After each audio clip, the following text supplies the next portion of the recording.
जग्गू, छोटे मिट्ठू, आप दोनों खेल रहे हैं, मुझे भी खेलना है। क्या मैं भी आप लोगों के साथ खेल सकती हूँ? क्यों नहीं, आ जाओ, तुम भी हमारे साथ खेल लो।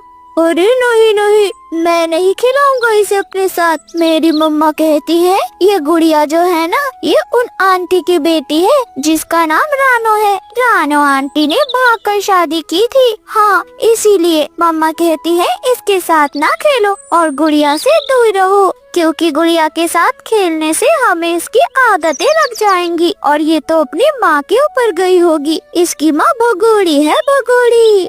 जग्गू, तुम ये कैसी बातें कर रहे हो? मेरी मम्मा भगोड़ी नहीं है। गुड़िया चिड़िया जोर जोर से रोने लग जाती है। गुड़िया, फिर भी हम तुम्हें अपने साथ नहीं खिलाएंगे, तुम्हारी माँ भगोड़ी ही है। मेरी मम्मा झूठ थोड़ी ना बोलेंगी। छोटे मिट्ठू, चलो हम चलते हैं यहाँ से। और फिर जग्गू छोटे मिट्ठू को लेकर अपने साथ दूसरी ओर चला जाता है। पेड़ के नीचे गुड़िया चिड़िया अकेली उदास हो जाती है। वो रोती हुई उड़ती हुई सीधे अपने घोंसले में जाती है और अपनी माँ से सवाल करती है।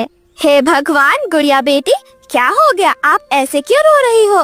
मम्मा, जग्गू और छोटा मिट्ठू कहते हैं कि मैं एक भगोड़ी की बेटी हूँ। मम्मा, क्या आपने पापा से भागकर शादी की थी? मम्मा, क्या आप भगोड़ी हैं?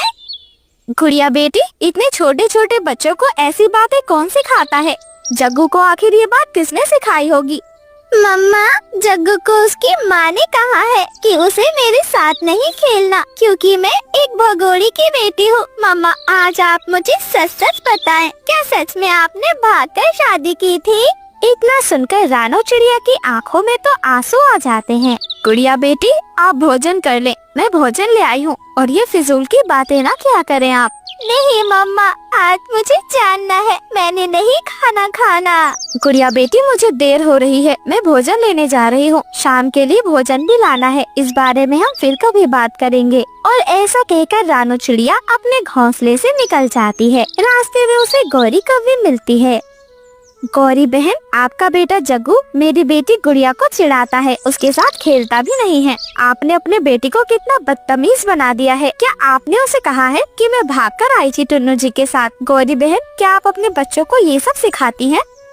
छोटी चिड़िया, क्या कहने का मतलब है तुम्हारा? मैंने अपने बेटे से कोई झूठ नहीं बोला, और वैसे भी जैसी तू भगोड़ी वैसी तेरी बेटी भगोड़ी। अगर बड़े होकर ये भाग गई और मेरे बेटे को इसकी सोबत मिल गई तो मेरा बेटा भी तेरी बेटी की तरह चला जाएगा, इसलिए मैंने मना किया था, समझी तू? गौरी बहन, आप मेरी मजबूरी नहीं समझी। मैंने बहुत मजबूरी में भागकर शादी की थी। इसका मतलब कहीं से कहीं तक ये नहीं है कि मेरी बच्ची भी भगोड़ी होगी। भगवान ना करे कि मेरी बेटी की किस्मत मेरी तरह हो। मजबूरी हो या ना हो, शादी तो तूने भागकर ही की थी ना। मैं कह देती हूँ, मेरा बेटा जग्गू तेरी बेटी के साथ नहीं खेलेगा, समझा लेना अपनी बेटी को। ऐसा कहकर गौरी कौवी तो तिल मिलाकर वहाँ से चली जाती है। रानो चिड़िया की आंखों में आंसू थे। तभी उड़ता हुआ मिट्ठू तोता उसके पास आ जाता है। अरे अरे रानो बहन, क्या हो गया? आप इस तरह उदास क्यों बैठी हैं? और आपकी आंखों में ये आंसू? मिट्ठू भैया, देखे ना गौरी बहन को, मुझसे चाहे जो कुछ भी कह ले, लेकिन वो अपने बेटे को मेरे बारे में उल्टा सीधा कहती है कि मैं एक भगोड़ी हूँ। उसका बेटा जग्गू मेरी बेटी गुड़िया को ताने देता है कि वो एक भगोड़ी की बेटी है। आप ही बताएं मिट्ठू भैया, इसमें मेरा क्या दोष? अगर मेरी माँ सौतेली थी, मुझे प्यार नहीं करती थी, अगर मैंने मजबूरी में टुन्नू जी से भागकर शादी कर ली, तो इसमें मेरा क्या ही कसूर है? अरे रानो, गौरी का तो काम है ये सब करना, तुम अपनी बेटी गुड़िया को सारी सच्चाई बता दो। लेकिन मिट्ठू भैया, मेरी बेटी अभी बहुत छोटी है, अगर मैं उसे ये सच्चाई बता दूंगी तो उस पर क्या बीतेगी? रानो, आज नहीं तो कल तुम्हें अपनी बेटी को सच्चाई बताना ही होगी। अच्छा, मैं चलता हूँ, मुझे भोजन लेने जाना है। ऐसा कहकर मिट्ठू तोता सीधे भोजन लेने चला जाता है। रानो चिड़िया भी उड़ती हुई भोजन की तलाश करने लगती है। ऐसे ही शाम हो जाती है। शाम के वक्त रानो चिड़िया अपने घोंसले में आती है। उसकी बेटी गुड़िया बेताब थी अपनी माँ से सवाल करने के लिए। मम्मा, मैं कुछ भी नहीं भूली, मुझे बताएं, मैं जानना चाहती हूँ कि आखिर आपने भागकर शादी क्यों की थी, जो आज मुझे जंगल के पक्षियों से ताने सुनने पड़ते हैं। कोई मेरे साथ खेलना भी नहीं चाहता। टुन्नू चिड़ा अपनी बेटी गुड़िया के पास ही मौजूद था। गुड़िया बेटी, ये अपनी माँ से किस तरह सवाल कर रही हो तुम? अगर तुम जानना चाहती हो तो ठीक है, मैं तुम्हें बताता हूँ कि तुम्हारी माँ ने भागकर शादी क्यों की थी। टुन्नू जी रहने दे, गुड़िया तो अभी छोटी है। रानो तुम चुप करो, छोटी है तो क्या हुआ, इसे भी सच जानने का अधिकार है। और फिर टुन्नू चिड़ा गुड़िया को सारी बात बताता है। गुड़िया बेटी, ये बात उस वक्त की है जब रानो की माँ की हालत बहुत ज्यादा गंभीर थी। माँ, आपको क्या हो गया? आपकी तबीयत इतनी ज्यादा खराब क्यों है माँ? मेरी बच्ची, शायद अब मैं जिंदा नहीं रह पाऊंगी। नहीं माँ, आपको कुछ नहीं होगा, आप ऐसा ना सोचें। मेरी बच्ची, तू अपना ख्याल रखना। इतना कहकर रानो चिड़िया की माँ अपनी आखिरी सांस लेती है। नहीं माँ, आप कहाँ चली गई मुझे छोड़कर? मैं आपके बिना कैसे जीऊंगी माँ? उठें, आंखें खोलें माँ, उठें। रानो चिड़िया ऐसे रोती रह जाती है। धीरे धीरे कुछ समय बीत जाता है। रानो चिड़िया का पिता दूसरी शादी कर लेता है। उसकी सौतेली माँ उस पर खूब जुल्म किया करती। अरे रानो की बच्ची, ये सब क्या है? ना तूने बर्तन धुले, ना तो भोजन लेकर आई, और ये क्या घोंसले में आराम फरमा रही है? नहीं नहीं, मेरी तबीयत खराब है माँ, मैं शाम के वक्त जाकर भोजन लेकर आ जाऊंगी, आप चिंता ना करें। लेकिन रानो की माँ उसकी एक नहीं सुनती, वो उसको खूब पीटती है। रानो चिड़िया के सर से खून निकल आता है। रानो चिड़िया बहुत परेशान थी और ऐसी ही हालत में रानो चिड़िया भोजन की तलाश में निकल जाती है। रानो चिड़िया की मुलाकात टुन्नू चिड़े से होती है।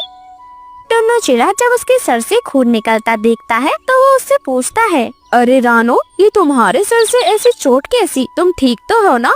मैंने सुना है तुम्हारे पिता ने दूसरी शादी कर ली है। क्या तुम्हारी माँ तुम पर जुल्म करती है? क्या वो तुम्हें मारती है रानो? रानो चिड़िया इतना सुनकर टुन्नू चिड़े के गले रखकर जोर जोर से रोने लगती है। टुन्नू चिड़े को उस पर दया आ जाती है। धीरे धीरे ऐसे ही समय बीतता जाता है। टुन्नू चिड़ा और रानो चिड़िया अब साथ भोजन लेने जाया करते। रानो चिड़िया को टुन्नू चिड़े के साथ एक अपनापन महसूस होने लगा। वही रानो चिड़िया की माँ, जिसका जुल्म दिन ब दिन बढ़ता जा रहा था, वो रोजाना रानो चिड़िया पर जुल्म करती, उसके साथ मारा पीटी करती। रानो, क्या आज भी तुम्हारी माँ ने तुम्हें मारा है? देखो तो जरा कैसे खून निकल रहा है। मैं छोड़ूंगा नहीं उसे। नहीं टुन्नू जी, आप उससे कुछ भी नहीं कहेंगे। टुन्नू जी, मैंने एक फैसला किया है, क्यों न हम शादी कर लें और अपनी दुनिया कहीं अलग जाकर बसाएं। हाँ रानो, ऐसा ही होगा। अगर तुम्हारी माँ तुम पर ऐसा जुल्म करती है तो हमें भागकर ही शादी करनी होगी। और ऐसे ही टुन्नू चिड़ा और रानो चिड़िया दोनों जंगल छोड़ के सुंदरवन जंगल में आ जाते हैं और वहाँ अपना घर बसाते हैं। पापा, तो क्या इसलिए मम्मा और आपने भागकर शादी की थी?